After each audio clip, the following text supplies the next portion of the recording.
Casting couch আমাদের ইন্ডাস্ট্রিতে যেরকম আছে সব প্রফেশনে আছে, কর্পোরেটে আরও সাংঘাতিক। হ্যাঁ, কিন্তু আমাদের ইন্ডাস্ট্রিতে সেই অর্থে সেফ, কারণ আমাদের ইন্ডাস্ট্রিতে কোনোদিন রেপ হয়নি, কোনোদিন জবরদস্তি হয় না কারোর সাথে, যেটা কিন্তু অন্য ফিল্ডে হয়। কর্পোরেটে তুমি either you submit or you are sacked, কিন্তু আমাদের ইন্ডাস্ট্রিতে না ওটা নয়। মানে একটা বস নয় তো, অনেকগুলো প্রোডাকশন হাউস। তো আমি একটা কাস্টিং কাউচে সাবমিট করলাম না, সেই হাউসটা হয়তো আমাকে ব্ল্যাকলিস্ট করলো, কিন্তু আমার তো আরও 50টা হাউস আছে, ফলে সহজ। এবং কেউ কিন্তু একবার অ্যাপ্রোচ করার পরে দ্বিতীয়বার বলবে না, কেননা আমার পেছনে 50 জন আছে হ্যাঁ বলার জন্য। ফলে আমি বলবো সেই দিক থেকে সেফ।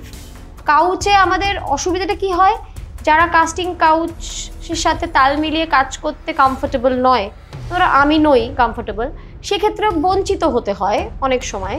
যে যখন কাউচটাই বেশি প্রাধান্য পেয়ে যায় আর কি, তখন তো কাউচে যারা সাবমিট করবে সে যদি আমার থেকে কম যোগ্য হয় কাজটার জন্য, তাহলে সেই কাজটা পাবে। এটা ঘটে, এটা কমন। তখন ওটা একটুখানি মুশকিল হয়ে যায় তাল মিলিয়ে চলাটা।